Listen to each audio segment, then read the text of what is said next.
this gathering is coming at an extremely crucial time when humanity is facing perhaps the gravest crisis in its long history. It's a crisis which is putting the very future of human civilization at risk. And there's been a long need for us as Buddhists to come together and speak up on this very critical issue, to lend our own voice to the conversation and to the demand that action be taken quickly, promptly, effectively, and comprehensively.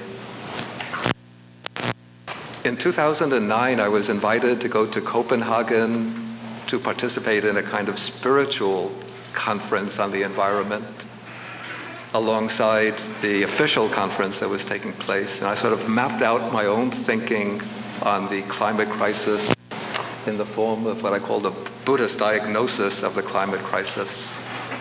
And it's gone through several modifications, reiterations, and some of you have seen this before, who have attended some of my lectures before. If you've been here before, you can take a little nap now for about 20 minutes.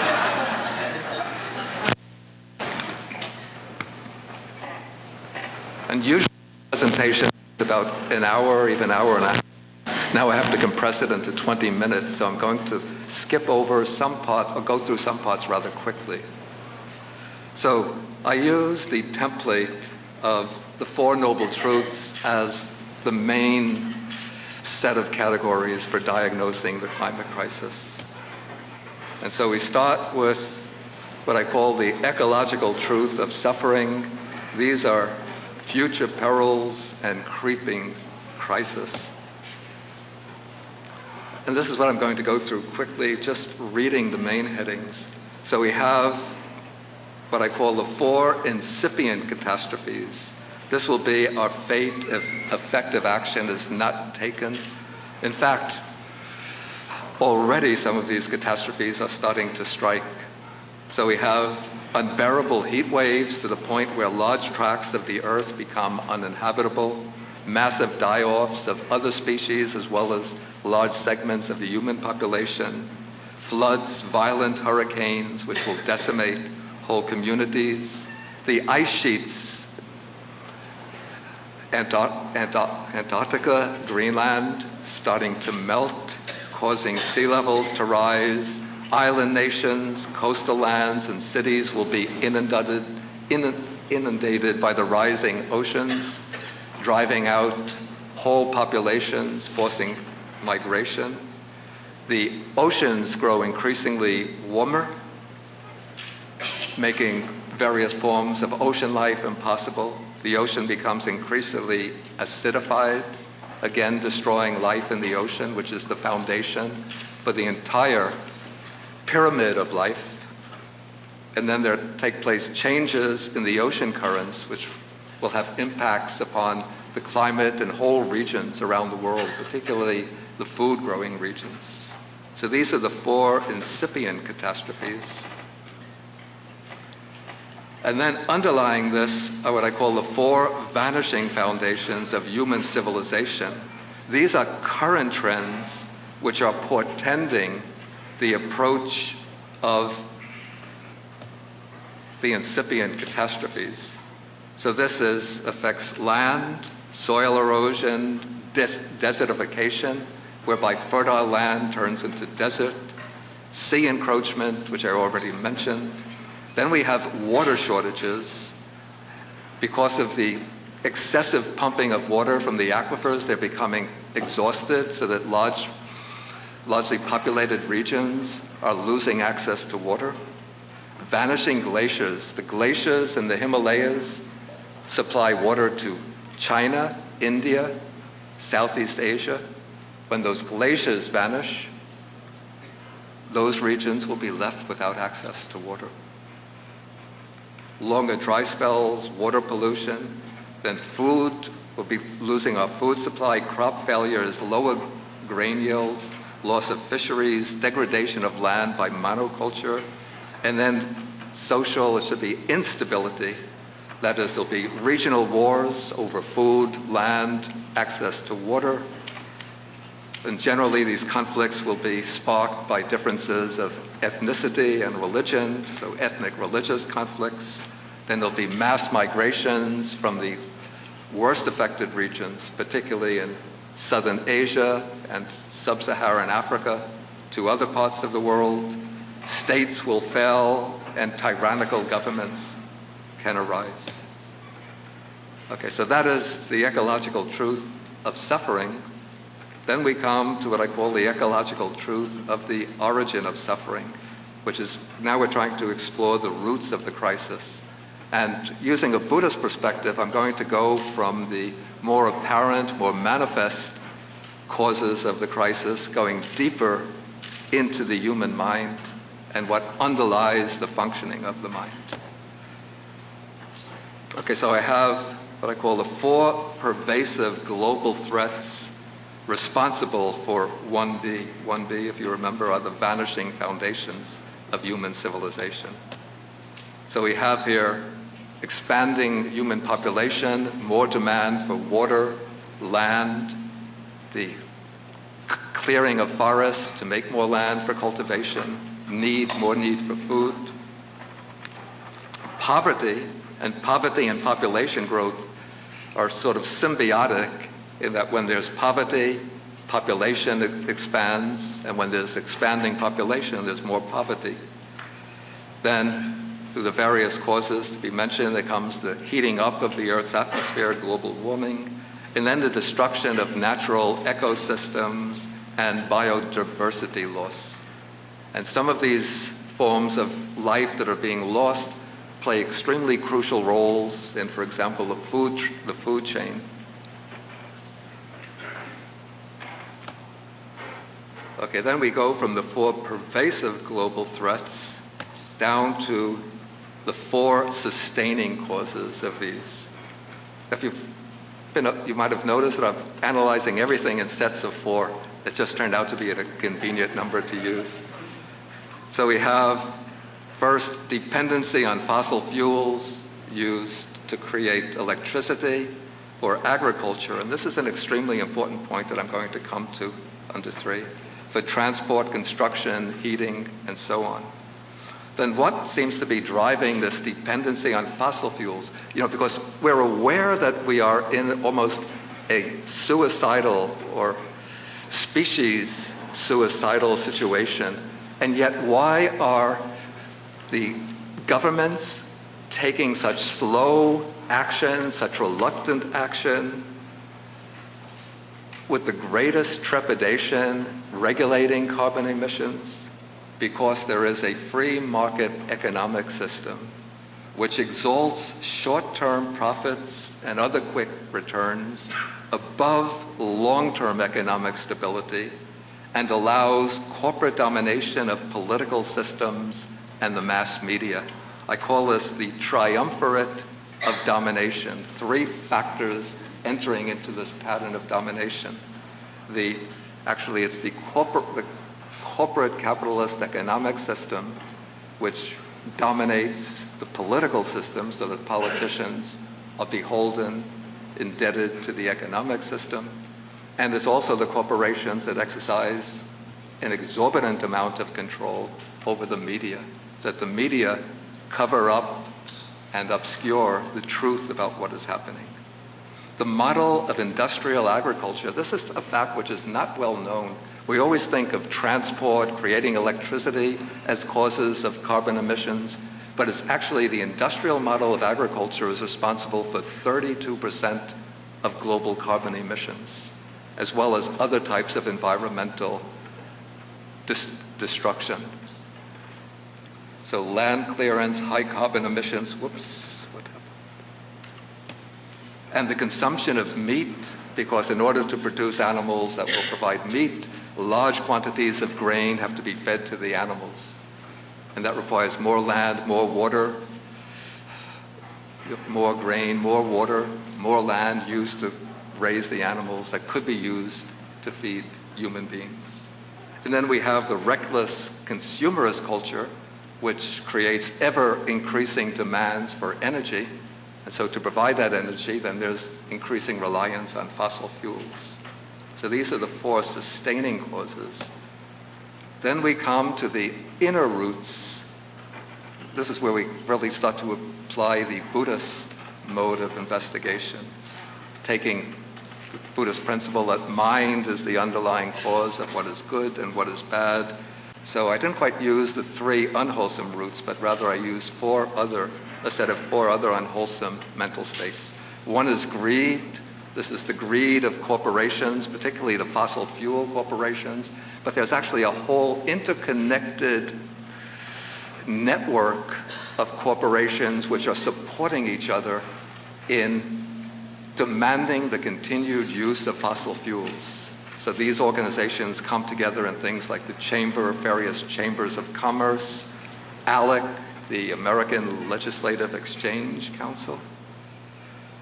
So we have the greed of the corporations, financial institutions which invest vast amounts of money in the fossil fuel corporations, and then the politicians who, in order to succeed in their campaigns, depend upon contributions. Many depend on contributions from the fossil fuel corporations, as well as the lobbying influence of the corporations. Then to keep the people in line so that people are not ready to recognize what is happening and to demand change, often the economic and political elite instill fear and anxiety in the general population. So especially fear about jobs, what's going to happen if we turn away from fossil fuels. Millions and millions of people are going to lose their jobs, whereas if we continue to build more pipelines, explore for more oil and gas, it's going to create hundreds of thousands of really non-existent jobs. Then, of course, the fear of terrorism keeps people in submission, fear of their economic security, and then to ensure that there are no voices of rebellion speaking too loudly, we have comprehensive surveillance systems. Everybody can wave hello to the FBI. How you doing, guys? Okay, then another contributing psychological factor is what we can call arrogance. And this is the sort of the nationalistic idea, also connected with social and racial dimensions. It used to be called manifest destiny. Now we speak about American exceptionalism. You know, the American way of life is not to be negotiated. America is the indispensable country, so we are entitled to explore for fossil fuels any place in the world. We are entitled to consume a far greater amount of carbon fuels than any other country.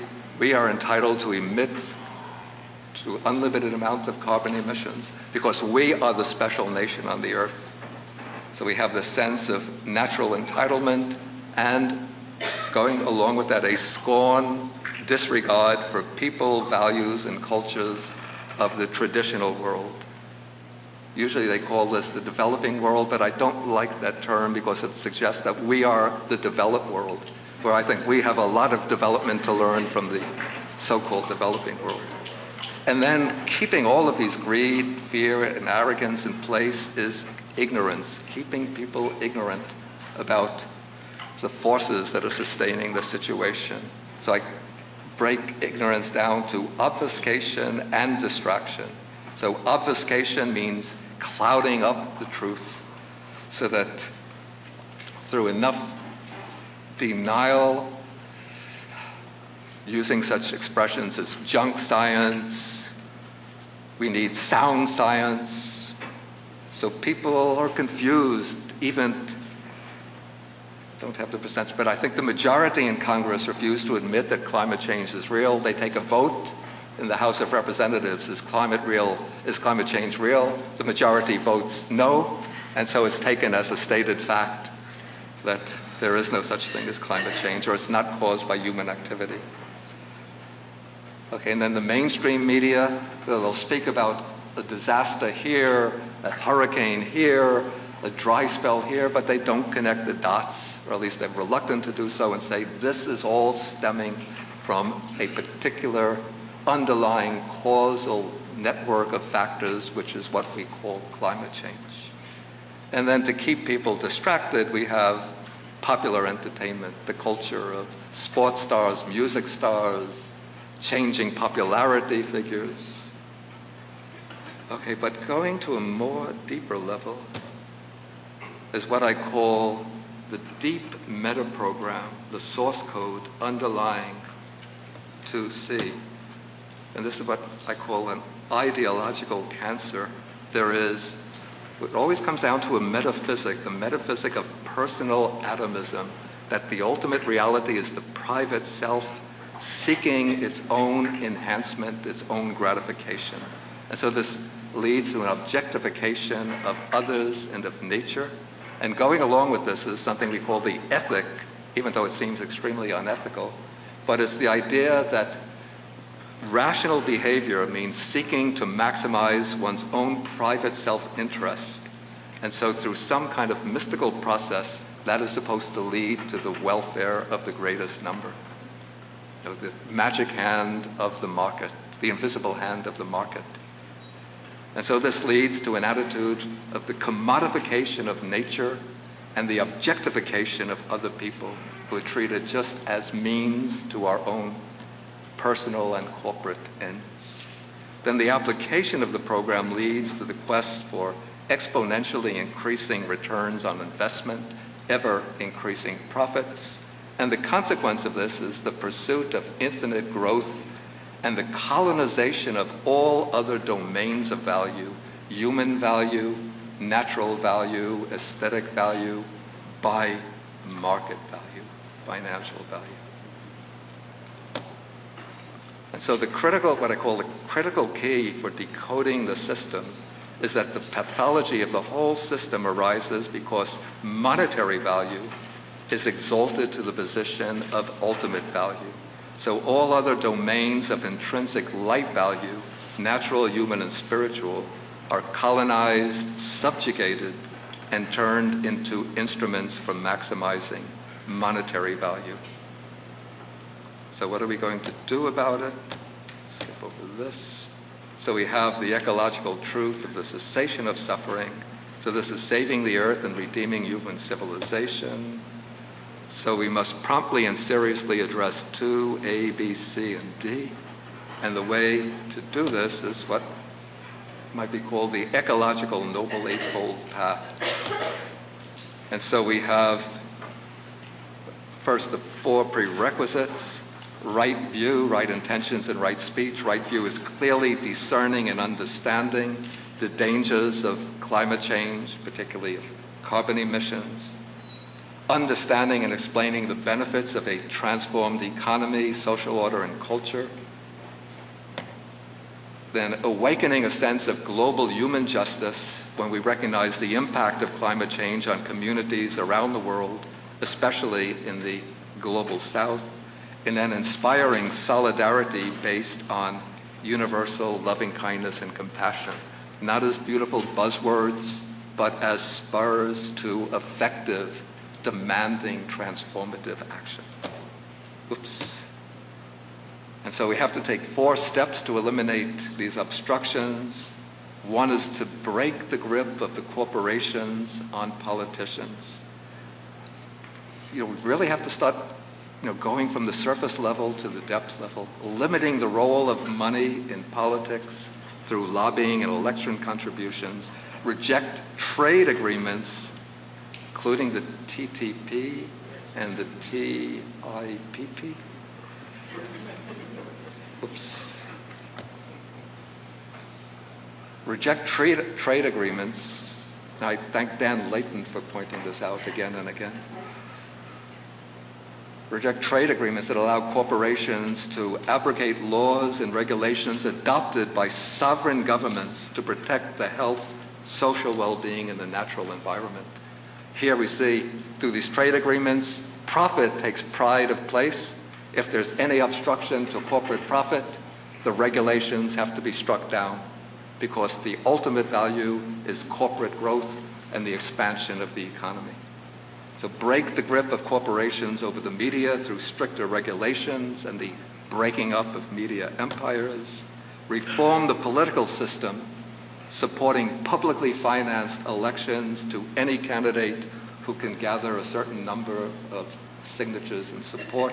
So this will give a real opportunity for independents and third-party candidates who will truly advocate for human, social, and natural well-being, and establish greater power balance in international bodies like the UN so that traditionalist countries will have a more prominent voice in decision-making, so decisions are not completely dominated by the big, major industrialized countries like the United States, Great Britain, China. Okay, some pragmatic solutions. I'm not a pragmatist, so I just, gathered information from various places. So we have clean energy technologies, especially investing in solar and wind power. When it comes to investing in solar and wind power, Congress says, oh, we don't have the money, we have to be very thrifty with the use of our funds. Oh, but we can develop a new jet fighter. Oh, yeah, we have to give a few billion for that. Or, our nuclear arsenal is getting a little outdated, but we need a new generation of nuclear weapons. Oh, yes, how much do you need? Just let us know and we'll write the check. And here comes the beggar with his begging bowl. And how about a little bit for developing some solar energy panels? Oh, I'm sorry, we have to avoid budget deficits. Okay, so these are some practical measures. A very useful book for learning about these, The Great Transition by Lester Brown. It just came out maybe a couple of months ago. So then I have resilience, helping people face change and loss, changing over from a growth economy to this is extremely important, changing from a growth economy to a steady state economy based on the principle of sufficiency. So that once we have satisfactory material standard of living, we don't have to continually innovate, bring into being new commodities and promote them en masse so that all of the other goods that we've been using then become obsolete and we have to throw them away and start purchasing again so that the manufacturers can continue to grow and make more profits. But once we reach a certain level of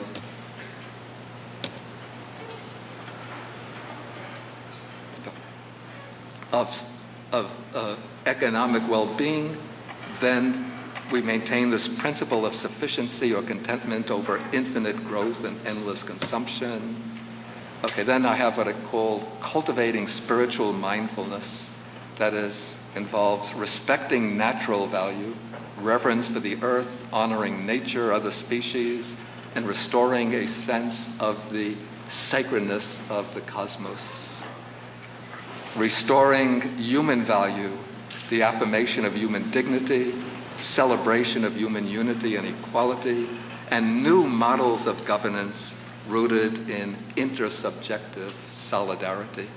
That is, respecting all other people in a community, in a nation, as centers of subjective experience, who not objectified and treated just as a means to an end, useful when we can profit off them, and then disposable when we no longer need them, but recognizing every human being as a subjective center of value, of infinite value, to be respected, preserved, and their life enhanced. And then recovering aesthetic and intellectual value through more leisure, less work time, this obsessive idea that we have to be constantly working 8 to 10 hours a day, 5 or 6 days a week, giving people paid vacations, and then seeking through our spiritual cultivation ultimate value, cultivating higher consciousness beyond greed and fear. And then there comes the actualization of the goal, the realization of peace, happiness, and prosperity on earth. And then for further readings, well, maybe you don't have, I don't want to hold up more time, to take more time, but I do have a list of books for further reading. and websites. Particularly Climate Progress is useful for finding out information. Thank you very much. And